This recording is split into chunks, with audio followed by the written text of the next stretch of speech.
Selamat siang, saya Rinaldinda Ayu akan mempresentasikan proposal tugas akhir saya dengan judul Perlakuan Akuntansi Aset Tetap pada PTX tahun 2019. Informasi keuangan disajikan dalam bentuk laporan keuangan yang salah satunya adalah laporan posisi keuangan.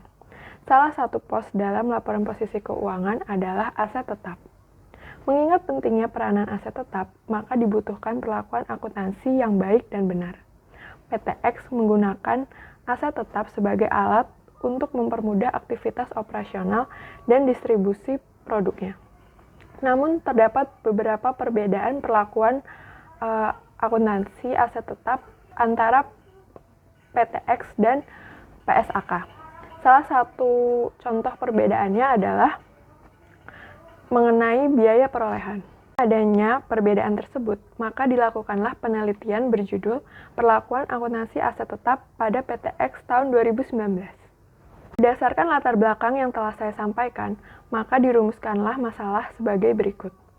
Yang pertama, bagaimana perlakuan akuntansi aset tetap pada PTX tahun 2019? Dan yang kedua, apakah perlakuan akuntansi aset tetap pada PTX telah sesuai dengan PSAK? Tinjauan pustaka dari tugas akhir ini adalah yang pertama pengertian aset tetap. Ismail pada tahun 2010 mendefinisikan aset tetap, yaitu aset berwujud yang diperoleh dalam bentuk siap pakai atau dengan dibangun terlebih dahulu, yang digunakan dalam operasi perusahaan, tidak dimaksudkan untuk dijual, dalam rangka kegiatan normal perusahaan, dan mempunyai masa manfaat lebih dari 1 tahun. Selanjutnya, klasifikasi aset tetap. Aset tetap dapat dikelompokkan menjadi 3, yaitu yang pertama sudut substansi, yang kedua sudut disusutkan atau tidak, dan yang terakhir berdasarkan jenisnya. Selanjutnya adalah perolehan aset tetap. Menurut Martani pada tahun 2016, suatu aset tetap yang memenuhi kualifikasi untuk diakui sebagai aset pada awalnya harus diukur sebesar biaya perolehan.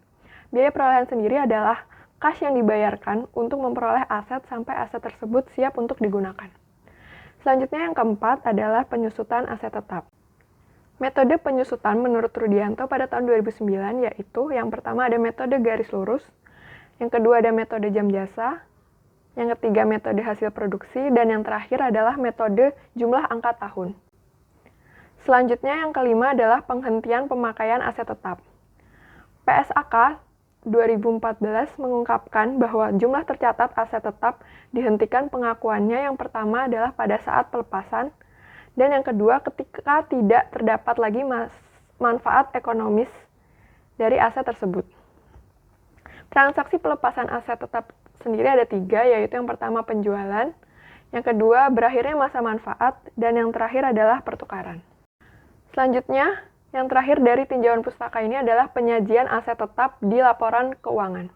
Penyajian aset tetap di laporan posisi keuangan dinyatakan sebesar nilai buku, yaitu harga perolehannya dikurangi dengan akumulasi penyusutan aset tetap tersebut. Selanjutnya, tujuan penelitian dari tugas akhir ini adalah yang pertama mengetahui perlakuan akuntansi aset tetap pada PTX untuk tahun 2019. Dan yang kedua, mengetahui apakah perlakuan akuntansi aset tetap pada PTX telah sesuai dengan PSAK. Manfaat penelitian yang dapat diambil dari tugas akhir ini adalah yang pertama menambah pengetahuan tentang penerapan akuntansi aset tetap di PTX. Yang kedua, sebagai tambahan referensi di Perpustakaan Politeknik Negeri Semarang, khususnya untuk mahasiswa jurusan akuntansi Prodi D3 Akuntansi. Dan yang ketiga adalah dapat memberikan masukan dan sumbangan pemikiran dalam menciptakan penerapan yang lebih baik. Selanjutnya, metode penelitian. Secara umum, penelitian diartikan sebagai suatu proses pengumpulan dan analisis data yang dilakukan secara sistematis dan logis untuk mencapai tujuan tertentu. Klasifikasi data yang digunakan dalam tugas akhir ini dibedakan menjadi 2, yaitu jenis data menurut sifatnya dan menurut sumbernya. Menurut sifatnya, tugas akhir ini menggunakan data kuantitatif, yaitu daftar aset tetap di PTX. Menurut sumbernya, tugas akhir ini menggunakan data sekunder, yaitu daftar aset tetap di PTX. Ada 2 metode pengumpulan data yang digunakan dalam tugas akhir ini, yaitu yang pertama wawancara. Wawancara yang dilakukan dalam tugas akhir ini adalah wawancara secara langsung dengan bagian akuntansi yang menangani aset tetap di PTX. Dan yang kedua adalah studi pustaka. Dalam metode ini, data diperoleh melalui referensi buku yang berhubungan dengan aset tetap. Metode penulisan yang digunakan dalam tugas akhir ini ada dua, yaitu yang pertama metode deskriptif. Dalam tugas akhir ini, metode deskriptif digunakan untuk menggambarkan sejarah umum PTX. Dan yang kedua, metode eksposisi.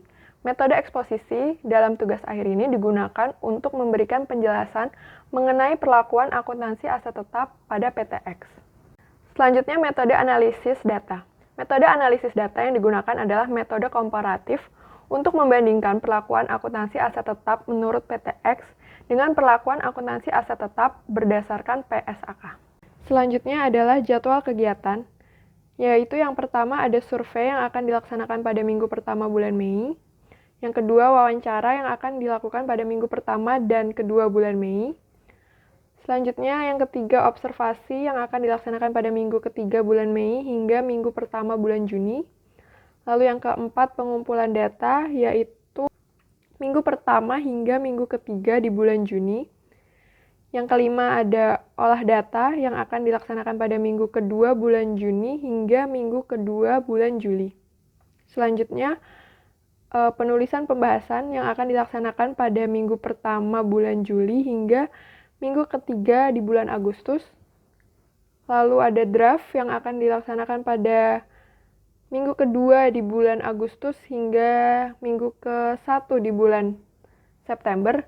Dan yang terakhir adalah penulisan artikel yang akan dilaksanakan pada minggu kedua dan minggu ketiga bulan September. Sekian presentasi saya pada hari ini. Semoga apa yang telah saya sampaikan dapat dimengerti dan dipahami. Saya mohon maaf apabila ada kesalahan-kesalahan. Selamat siang.